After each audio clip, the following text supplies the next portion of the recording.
বিয়ে বাড়ি আর বিয়ে বাড়ি এই সিজনে যে কতগুলো বিয়ে বাড়ির নেমন্তন্ন পেলাম তার নেই ঠিক। তো সকাল সকাল আমি আর রিমা মিলে চলে গেছিলাম জয়শ্রীর বিয়েতে। তো গিয়েই দেখলাম ওর সকালের কাজ শুরু। ক্যামেরাম্যান কি ছবি তুলবে, আমরাই নিজেরা নিজেদের ভিডিও আর ওরও বেশ কিছু ভিডিও করে দিচ্ছিলাম।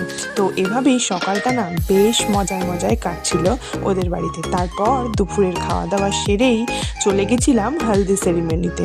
আসলে ওর হলদি আসতে একটু দেরি হয়েছিল, তাই এটা একটু লেটই হয়ে গিয়েছিল। যাই হোক, ওকে কিন্তু বেশ মিষ্টি লাগছিল এই সাজে।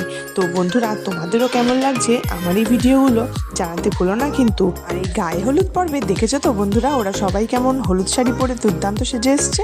সন্ধ্যার সাজও সেজে নিয়েছি। আর তারপর ও কিন্তু সাজতে বসে গেছে, যদিও বা ওর সাজতে একটু লেটই হয়েছিল। আর এই ছিল বিয়ে বাড়ির বাইরের সাজানোটা। তারপর আমি চলে গেছিলাম রাতের খাওয়াতে। তো প্রথমেই চিকেন স্টিক পাতে পড়ে গেছে, তারপর নানপুরি আর চানা মটর, তারপর আমার সবথেকে ফেভারিট চিকেন বিরিয়ানি, আর সঙ্গে ছিল চিকেন কষা। তো দুর্দান্ত টেস্ট ছিল এই বিরিয়ানিটা, আমার তো বেশ ভালো লেগেছে এটা। তারপর চাটনি আর পাঁপড়, আর এই মিষ্টিটাও কিন্তু বেশ টেস্টি ছিল। তো বন্ধুরা, এই ছিল আজকের বিয়েবাড়ি ব্লগ।